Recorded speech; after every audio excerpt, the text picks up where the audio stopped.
What's up, guys? This is Carter Thomas with Coin Mastery TV. Got another episode coming at you. Happy Monday morning. Back from a nice weekend where I actually took a little time to not trade, and lo and behold, I think I made more money by not trading than by trading. Funny how that works. But we'll talk about that a little bit. Before I forget, I should say, I want you guys to go and sign up for my buddy Chris's live training class. Chris is probably the guy I've been following the longest in crypto. Link is below. You can go to coinmastery.com/live.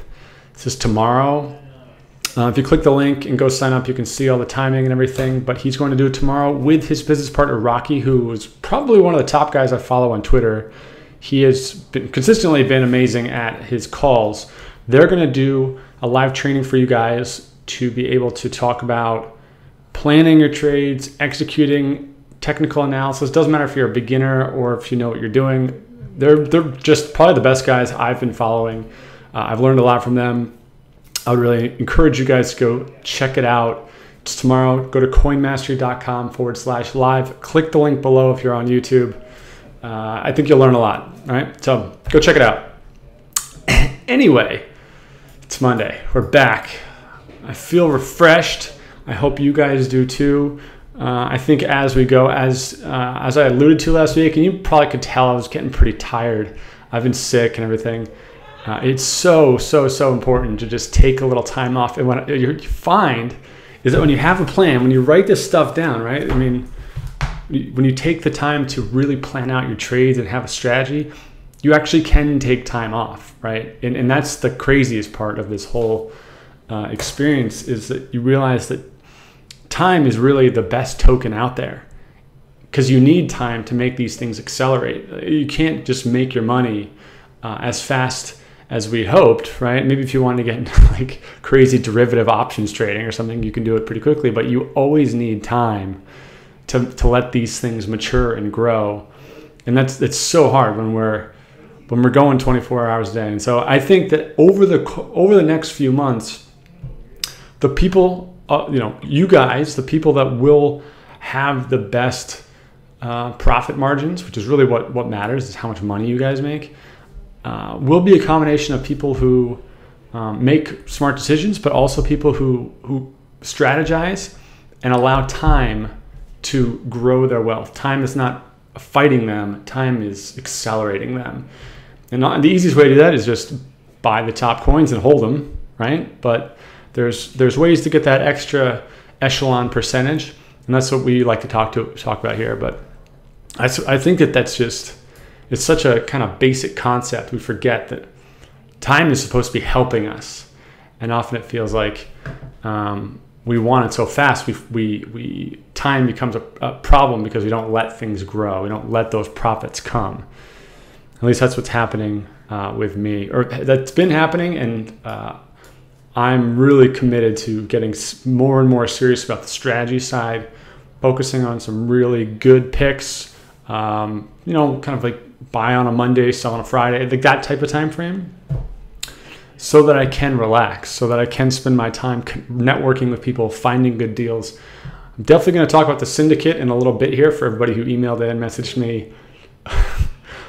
Really good response, I'll put it that way.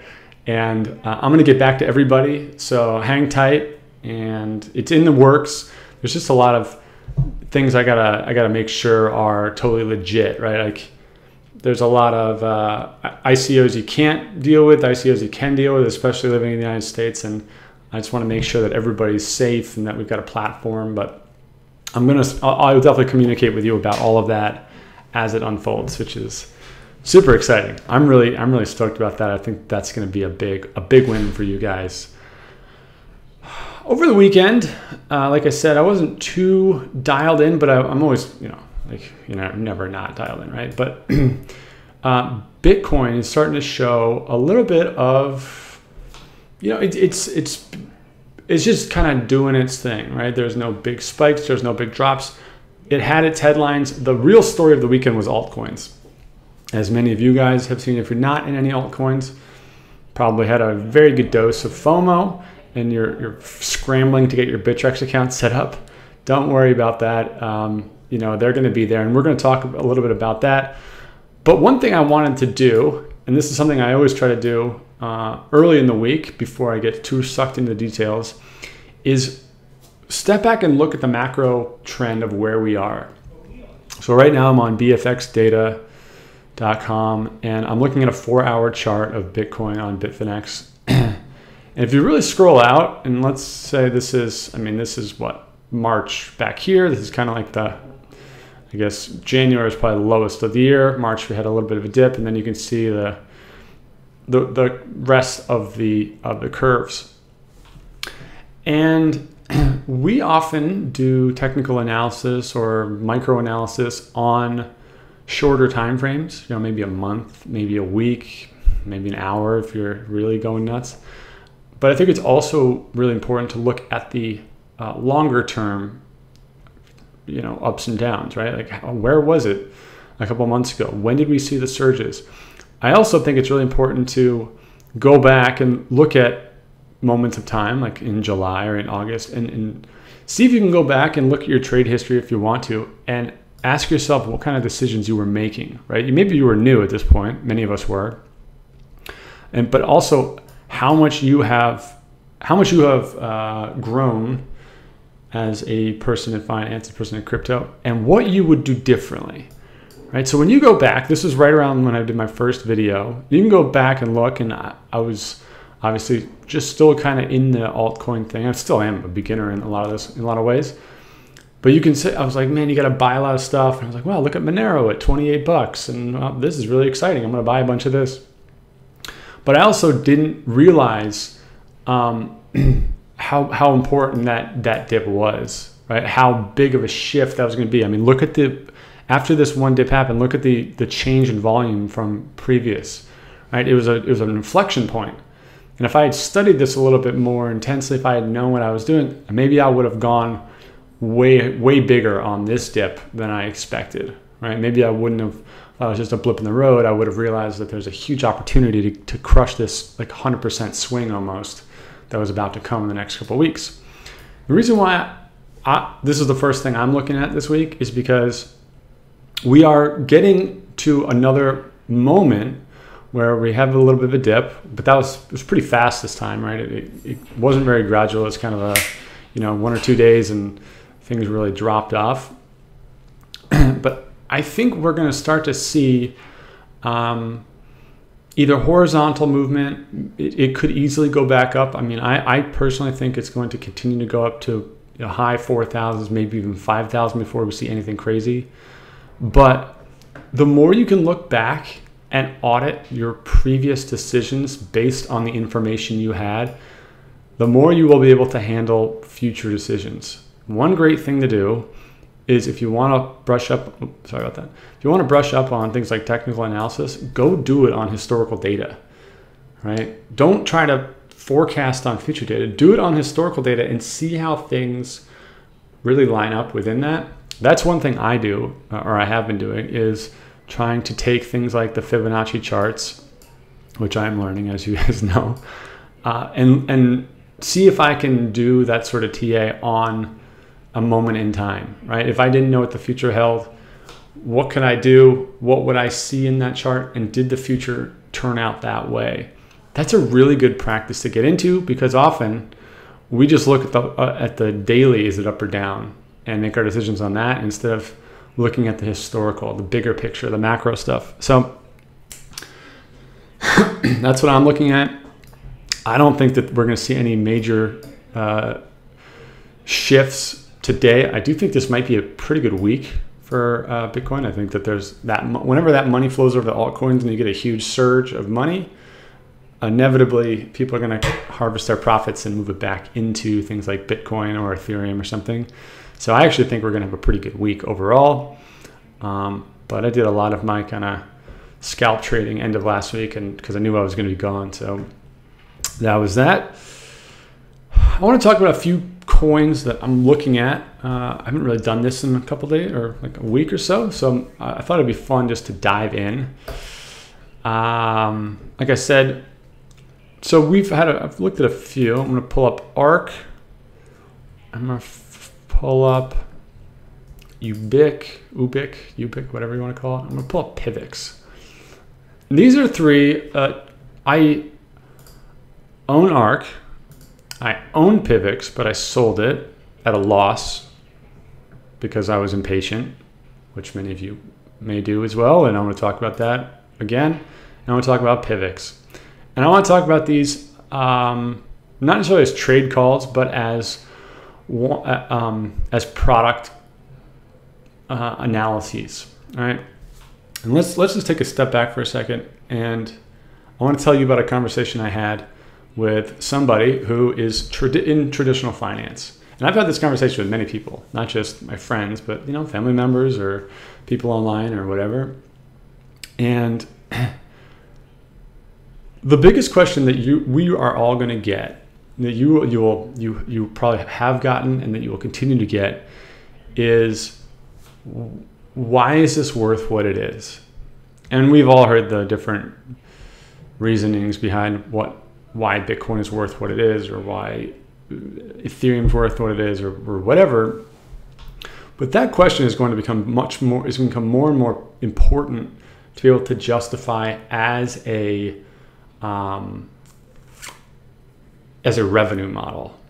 Over the coming year, what you're going to see is a movement away from people saying, well, this is the dev team, this is the code, this is how fast it is, this is the transaction fees, this is the white paper, this is the vision of what this can do. And you're going to start to see coins, tokens, companies that actually have revenue statements that can produce profit and loss statements. That is one of the reasons why I really like Civic, which I'll go to. I think a lot of people look at this as the same as everything else. Like, it is all grouped. This is just some big list of coins, and you're picking rabbits out of a hat. And so they look at something like Civic, and many of you bought Civic, myself included. I own a lot of Civic, and you're like, man, this is just going down and down and down. Like, there's nothing. It's not doing anything. What I look at with Civic is I go over here and I look through their website, and you can go on plenty of different there are plenty of different places within on the internet to learn about it. But what you find is that this is actually this looks like a real company. And the biggest reason why, I don't know exactly where it is on their site, but their plan is to have a premium service, a subscription model where you have to pay to use the subscription. You can always use a free one, but you pay for the subscription. That is going to generate, hopefully, millions and millions of dollars. That is why this is a real business. This is a real product. This is something that traditional finance, venture capital, banks, whatever, they understand this. The second you tell them that they're real companies on top of blockchains, that's when they're willing to put in $100 million. Right? When you tell them, well, it's this fun, new, cool platform, or whatever it may be, it's got this amazing white paper, that's when they look at you like you got three heads and there's no chance.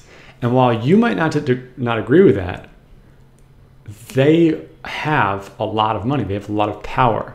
They are willing to put it into this stuff, but you need to speak their language. Like, you need to be able to convince them.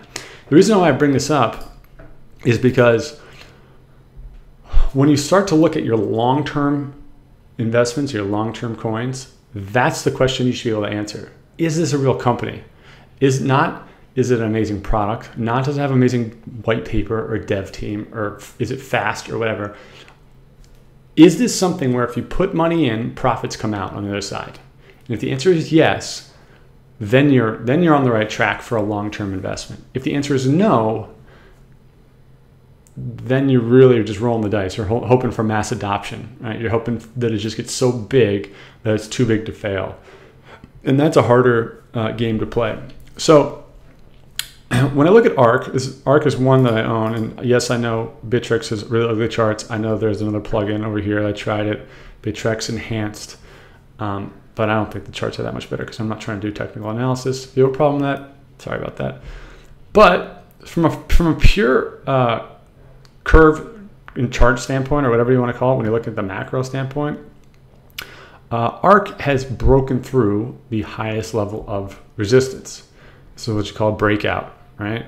And I'll let all the technical analysis people come in and do their thing and be able to point it all out. But it has broken through a very, very important number, and hopefully it stays there, right? It stays above 50, which is really the number that I was hoping for. I've talked about ARK before. Yes, I own it, but it's also because not only is it a great product, the reason I bought this is because their number one strategy is to go to fintech conferences and fintech meetups and the financial technology world, and to woo people who are asking those questions, who are like, how does this make money? How is this a real business? How is this not just vaporware? And that is what these guys are constantly trying to, that is the game that they're playing. They have an amazing product, and like the wallet is so fast and everything. It's awesome. And it kind of bridges different blockchains together. But what I really like is that these guys are thinking about, how do I answer that question for Wall Street? And there's a bunch of these conferences happening this summer, this fall. I think that you're going to continue to see ARK going up and up, because they are having conversations with the decision makers. They are going, and they are literally going to happy hours with guys who are going to go back to their bosses and say, you know, I saw a lot of BS stuff out there, but I met these guys from ARK, and they understand what we're looking for. They seem like they got a great thing going. This is something we should put money into. That sounds so non-libertarian, I get it, but that's how the world works. That is why I think that you're going to continue to see surges in ARK. I think that they're going to start to morph their product into being a service that makes money by connecting different blockchains, that they will start to build a business off of it, because the more they network with these fintech people, they are going to have those conversations, and they are going to get a lot of outside money, because these guys, ARK, is speaking the language of the big money. That is so important. It's like the thing. All right. So that's one to keep in mind. Ubiq. This is one that I bought it a while ago. I sold it at a loss because it's just what happened. I just did it. I'm not perfect like everybody. I wish I was. But I think that you're going to start to see more and more. This is kind of like what Neo's doing, right? They're trying to build new companies on top of Ubiq. And it's kind of a similar situation where these guys are doing a really good job at playing the game of understanding what sort of presentation they need to make to the outside world, into the investor types. And they also have a lot of people who have invested in their platform who are in that investor world. I'm not getting into specifics. I'm not going to run through all the different people right now, because some of which I've met, some of which I follow on Quora or Twitter or whatever.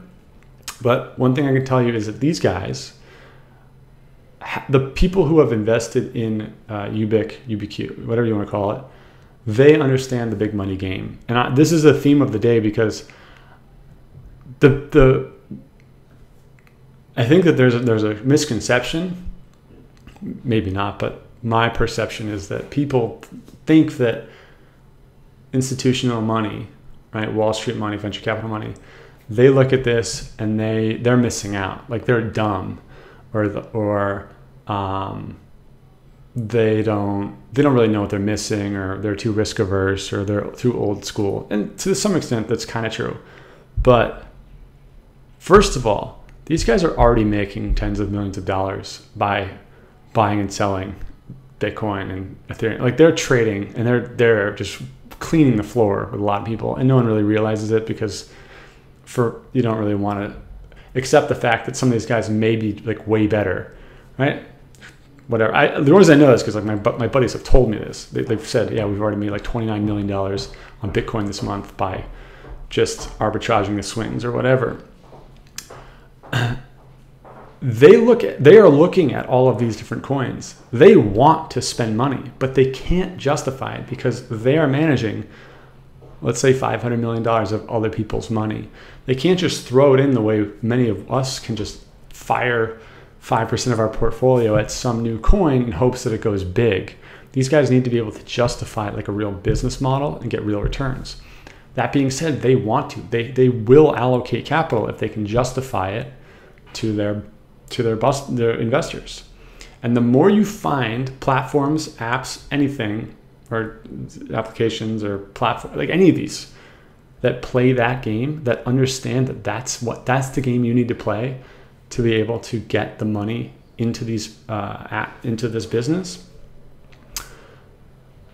that's where you're going to see the money flow. I'm telling you, that is what these guys will put money into.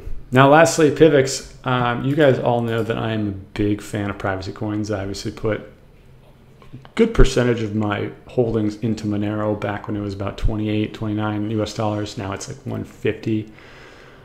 And Pivx, the reason I'm looking at Pivx is because it has something unique. It's technically, and this is up for debate, one of the most secure and private coins because it has what's called like double ring security. Don't worry about that. But Monero, Zcash, Pivx, Verge, like they all have their own special sauce on what exactly is the most private coin. But I am putting money into, obviously it's in Monero, but like things like, I don't love Zcash, but it's a good hedge. Pivx is an interesting hedge. Verge might be a good hedge because every day we wake up, we see something new about the government, the regulations, and this isn't just in the United States. This is in Canada. This is in Singapore. This is in Russia. This is in China. Like, there's a lot of new things coming out that's saying, we're going to start tracking this. We're going to start making sure we know where this money's flowing. And it's really easy for us to dismiss that sort of information. Right? We don't necessarily want to know the details of something because it's painful. And humans do not they do not spend time thinking about things that are painful. They just kind of want it to go away. That's not a good strategy because regulations are going to happen. Whether or not you agree with them, that's your own thing. But it's going to happen. And when it does happen, privacy coins all of a sudden have a very, very, very good use case. I'm not saying that it's a good way to skirt any sort of laws. I'm not saying you should do that by any means. But what I am saying is that there is going to be a very large demand of people that want that privacy. Because some people don't understand that Bitcoin and Ethereum, like it's all very public. If you know someone's Bitcoin address, you can track everything that's ever happened to that Bitcoin address since the beginning of time. With privacy coins, you can't. Which one is going to win? I think it's Monero. The market's starting to show it might be Monero, but you never know, right? Like some of these could have really good applications. They could partner with the right people. And when it's at 68,000 Satoshis, or 6,800, whatever you want to call it, 68,000 Satoshis, that's still relatively cheap to make a bet on it. So I think that the regulation stuff is not getting nearly the attention it deserves. I think it's going to come down way harder than people think it's going to be. And I think that as soon as it does, the privacy stuff is going to become incredibly popular. Not just with our world, not with indie investors, but with big money people, right? They might not look at this as an investment as much as it's a vehicle. Right? They look at the functionality as the use case. That's when you get into the real white paper vision stuff, is when you use the blockchain itself for the core function it has. And that's the inherent value of it. That's why I think it's interesting. So, I mean, Pivx has had a little bit of a run recently, right? It's kind of coming back up. That's always a good sign. There's always a kind of a bullish run. It might do a cup and handle thing here. But I wouldn't be surprised if this continued to go up. And I think that over the next few months, especially probably by the end of the year, we're going to see some very clear regulations coming out. I want to encourage everybody to make sure that you are up to date on that stuff because it is a big deal. If you don't care for that kind of stuff, whatever, but you got to pay attention to it. You got to make sure that you are planning on that level. Okay, cool. I think the last thing I wanted to talk about is ZRX. Now, many of you, myself included, got into the pre-ICO of ZRX, and 1,000% in one day. Sure, it's amazing. And it went way up, and then it came down. And this is when a lot of people look at ZRX and they're like, this thing is dead. My money's not really worth going in here. I should put it into something where I can scalp trade. It's more exciting, right? Something on the front page of Pivx, or something that looks like it has a lot of volume, like a Monaco or an ADX or something, right? 10X, something that has a real pop potential because it has a real business model behind it. I am personally going to start buying up more ZRX. The price could keep going down for all I know. I'm not saying that this is a good short-term trade by any means, but I think that you're going to see more exchanges getting shut down. Or if they don't get shut down, they're going to have to delist like 70% of their altcoins. And when that happens, that demand has to go somewhere, right? Like in China, they're trying to do that with Binance. In the US, right, there really is no option other than what ZeroX is trying to do, like decentralized exchanges. But I really, really think that this is going to be a huge deal for crypto. I think that decentralizing the actual exchange is the ultimate way to not bypass by any means, but to be able to work within the confines of what regulations happen. And if you have, let's say, 5,000 exchanges running all over the world, and they're all decentralized, they're all running on ZRX, that's a lot of money being paid in ZRX fees, which is going to make this a real business model. Right? The same way Binance is trying to do that with the Chinese exchange, I think ZRX could do that, but on an international level.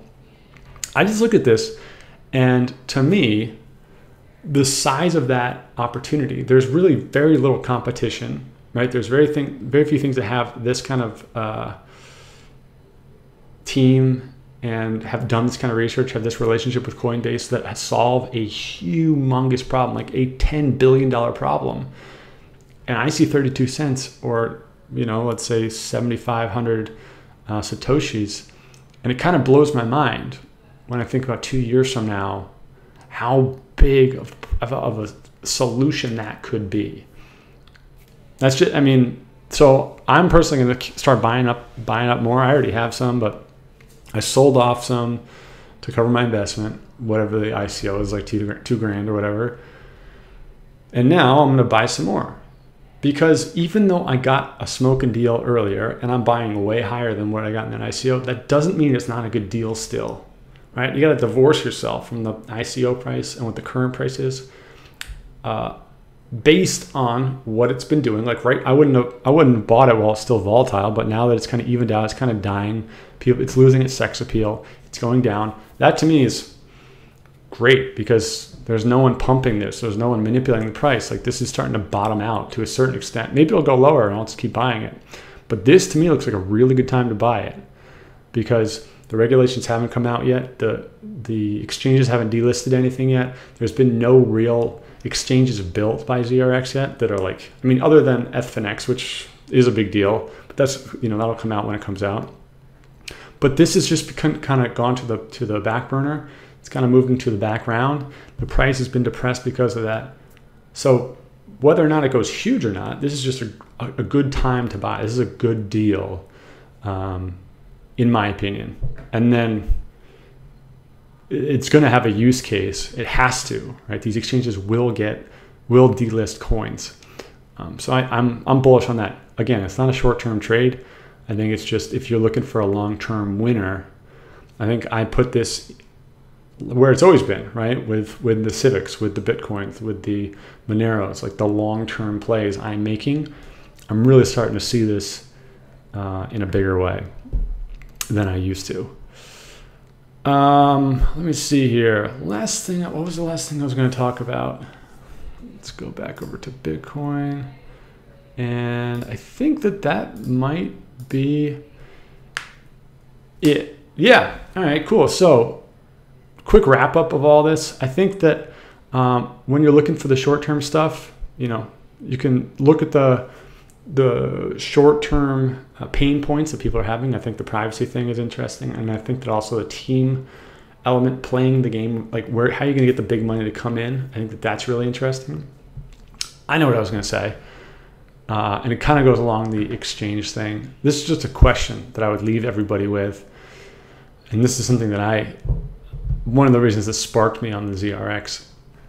Let's say the kind of macro not conspiracy theorist, but just like this is kind of what I do. Let's say the Bittrex came out tomorrow and it said we're going to abide by all U.S. and Canadian and Singapore and Russian regulations as they will, and we are going to delist everything on our exchange that is considered a security by the definition, and they just do that, gone. Or you can't trade them, and you get 30 days to take your coins off the exchange and put them into your wallet. The chances of a lot of these securities surviving goes down a considerable amount, right? And if you don't know if your coin is a security or not, you can go do the research, go look up the Howey test. There's no real list of what is and what isn't, that's unfortunately, but you can go check it out. If your coin was no longer listed here, and if it was no longer listed on Poloniex, and it's no longer listed on Kraken, it's no longer listed on, like, if it's gone off of these exchanges, what are the chances of it still succeeding, right? This is one of these things. It may not be good to talk about or like fun to talk about or whatever, but this is the kind of thing that is important to talk about. It's like risk management stuff. And when you look at your portfolio, you look at the actual coins that you own. And when we looked at last year's coin market cap or 2 years ago, which coins do you have that have a team, that have a plan, that have a strategy, that have an opportunity that could survive being delisted off of a big exchange? In other words, how much is Bittrex keeping your coin afloat? And if the answer is a lot, and you can't justify it in any other way, that's something that you need to start being real about, because it's going to happen at some point. Your coins, a vast majority of these small coins will go away because they don't have the exposure, right? Like they no longer have the eyeballs. They no longer have the Facebook groups or the Twitter streams or anybody who even sees them or who bothers to research them. And it's going to be harder than ever for these altcoins to stay alive. So that's something that it's like an ongoing exercise. When you are looking at the coins you have, what's the game plan if they get delisted, right? And if you know that, like, that's why, you look at some of these, let's go like page 6, like Diamond Coin. Maybe Diamond Coin is amazing. I have no idea. But if it's not listed somewhere else where it gets a lot of exposure and a lot of volume, and Bittrex is really the only reason it's getting 29.29 Bitcoin worth of volume, and it gets taken off of Bittrex because of these like SEC regulations, like you can't, like if you're holding it, it's going to go to zero. It has to, right? And I think that is something that's happening. That this won't just be around forever, and you really want to have a plan around that. So that's why I like ZRX, because even if they're not even on Bittrex yet, right? They get removed from Poloniex, they get removed from HitBTC and from Liqui or whatever. ZRX, I believe, will still survive. One, because I think they're going to get on Coinbase at some point in the next 6 months. Two, is because they have a product that people will want and need over the long term, and they can make it happen. And enough people own ZRX that they're invested to make that happen. It's things like that. Monero, if it gets pushed off of any of these exchanges, it'll still survive because it's big enough, it's got a big enough team, it's got a community. Enough people are invested in it that I don't think it would die if it got pulled off of these. That's the kind of this thinking you want to be making, at least for your long-term stuff.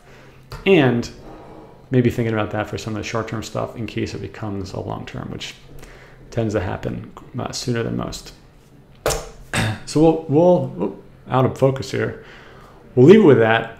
Make sure you guys go sign up for Chris's live training tomorrow. go to coinmastery.com/live. He's a really great guy. He's a really smart guy. I mean, he's definitely a better trader than I am. Really good investor. I learned a lot from him. That's kind of how I got started, looking beyond the big stuff. Go check him out. Rocky's a really smart guy. They'll walk you through some of their trades. They'll walk you through their strategies and how they do it, and you'll get a lot out of it. So go check it out, coinmastery.com/live, or click the link below. I'll see you guys tomorrow. Peace out.